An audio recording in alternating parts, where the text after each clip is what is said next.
সুপ্রিয় দর্শক, সর্বশেষ আপডেট বাংলা নিউজে আপনাদের স্বাগতম। শুরুতেই সংবাদ শিরোনামের পর থাকছে বিস্তারিত। শুরুতেই জানিয়ে দেব ২৪ ঘন্টার জন্য স্তব্ধ হবে গোটা বাংলাদেশ।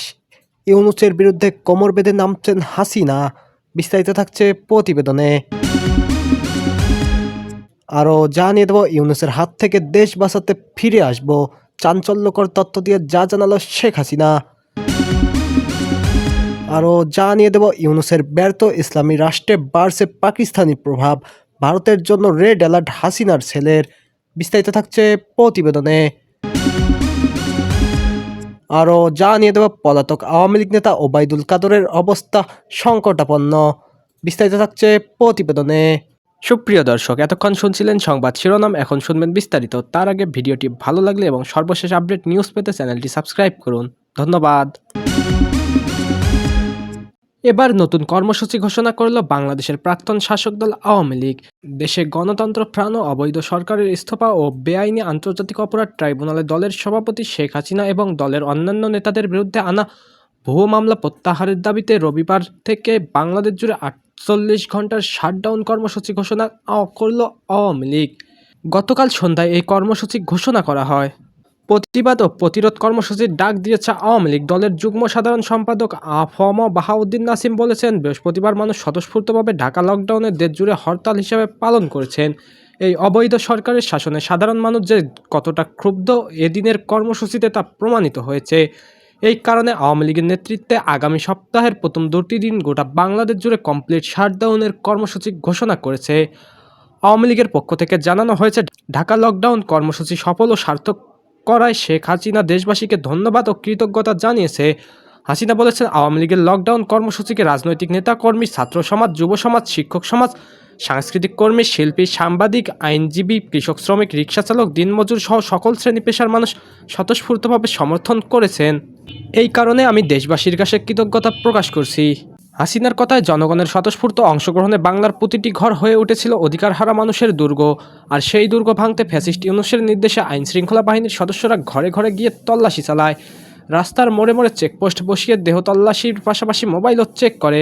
গণবিরোধী অগণতান্ত্রিক সরকার সমগ্র দেশ ও জনগণকে শত্রু মনে করছে। নামাজের জায়নামাজ থেকে বৃদ্ধ, মধ্যবয়সী নারী, স্কুলগামী কিশোর, রাস্তার ছিন্নমূল যুবককেও গ্রেপ্তার করছে এই গণবিচ্ছিন্ন সরকার। সরকার এতটাই ভীত হয়ে পড়েছে যে তার হাত থেকে কেউই রেহাই পায়নি। আমি দৃঢ়ভাবে বলতে চাই, জনগণের ওপর কোনো নিপীড়ন, নির্যাতন সহ্য করা হবে না। এদিকে ওসমান হাদির মৃত্যুর পরে গোটা বাংলাদেশে যখন চরম অরাজকতা চলছে, সেই সময়ে সামনে এলো প্রাক্তন প্রধানমন্ত্রী শেখ হাসিনার একটি অডিওটি একটি ভার্চুয়াল বক্তৃতার অংশ হলেও তিনি কথাগুলি বলেছেন তা স্পষ্ট।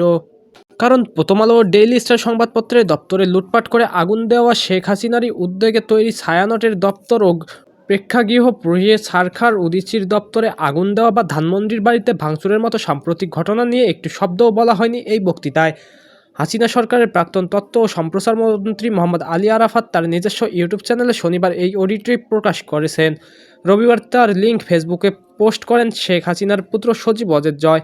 এর ফলে অডিওটি ভুয়ো নয় বলেই মনে করা হচ্ছে, তবে কবেকার সেটা স্পষ্ট নয়। এই বক্তৃতায় শেখ হাসিনা অভিযোগ করেছেন, মোহাম্মদ ইউনূস বাংলাদেশকে ধ্বংসের দিকে নিয়ে চলেছেন। আইন শৃঙ্খলা ভেঙে পড়ছে, দুষ্কৃতিকারীরা সাধারণ মানুষের উপরে নির্যাতন চালাচ্ছে। গোটা বাংলাদেশে আওয়ামী লীগের সমর্থক এবং মুক্তিযুদ্ধের সমর্থকদের উপরে ভয়ঙ্কর অত্যাচার চালানো হচ্ছে, তাদের খুন করা হচ্ছে, সরকারের হাত গুটিয়ে বসে আছে। হাসিনার বক্তব্য, আমার সময় ৪ কোটিরও বেশি মানুষকে দরিদ্র সীমার উপরে আনা হয়, সেই সব প্রচেষ্টা ধ্বংস করেছে ইউনূস। এই আমলে ৬ কোটি মানুষ নতুন করে জীবিকাহীন হয়েছেন। তবে হাসিনার প্রত্যয়ী ঘোষণা, আল্লাহ যখন আমাকে প্রাণে বাঁচিয়েছেন, আমি আবার ফিরব বাংলাদেশে। নতুন বাংলাদেশ, সোনার বাংলাদেশ, স্মার্ট বাংলাদেশ গঠন করব। এদিকে আগামী ১২ই ফেব্রুয়ারি বাংলাদেশে নির্বাচন হওয়ার কথা। তার আগে তীব্র ডামাডোল চলছে বাংলাদেশে। এই নির্বাচনে প্রতিদ্বন্দ্বিতা করতে পারবে না শেখ হাসিনার আওয়ামী লীগকে নিষিদ্ধ ঘোষণা করেছে মোহাম্মদ ইউনূসের অন্তর্বর্তীকালীন সরকার। এ বিষয়ে দ্য ইন্ডিয়ান এক্সপ্রেসকে দেওয়া এক সাক্ষাৎকারে শেখ হাসিনার ছেলে সজীব ওয়াজেদ জয় দাবি করেছেন, মোহাম্মদ ইউনূসের অন্তর্বর্তী সরকার মূলত একটি সাজানো নির্বাচনের মাধ্যমে বাংলাদেশকে একটি ব্যর্থ ইসলামী রাষ্ট্রে পরিণত করতে চাইছে। একই সঙ্গে নয়া বাংলাদেশে বাড়ছে পাকিস্তানের প্রভাব, যা ভারতের জন্য গভীর উদ্বেগের বলে দাবি করেছেন সজীব ওয়াজেদ জয়। জয় স্পষ্ট ভাষায় সতর্ক করেছেন, বর্তমানে বাংলাদেশে আইনশৃঙ্খলা পরিস্থিতির এতটা অবনতি ঘটেছে যে তা ভারতের জাতীয় সুরক্ষার জন্য এক ভয়াবহ হুমকি হয়ে দাঁড়িয়েছে। তিনি বলেছেন, আওয়ামী লীগ সরকার ভারতের পূর্ব সীমান্তকে সন্ত্রাসমুক্ত রেখেছিল, কিন্তু এখন পরিস্থিতি পাল্টে যাচ্ছে। ঢাকাকে ফের ভারত বিরোধী কর্মকাণ্ড পরিচালনার ঘাঁটিতে পরিণত করা হচ্ছে। বিশেষ করে মোহাম্মদ ইউনূসের অন্তর্বর্তী সরকারের সঙ্গে পাকিস্তানের ঘনিষ্ঠতা যেভাবে দিন দিন বাড়ছে, তা নয়াদিল্লির জন্য গভীর উদ্বেগের বিষয়।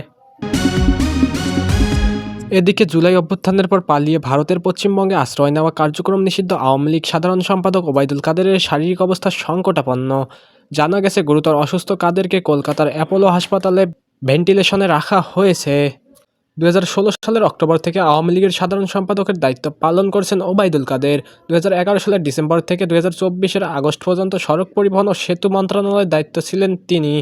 2024 সালের জুলাই আগস্টে ছাত্র জনতার অভ্যুত্থানে আওয়ামী লীগ সরকারের পতনের পর তিনি পালিয়ে ভারতে আশ্রয় নেন।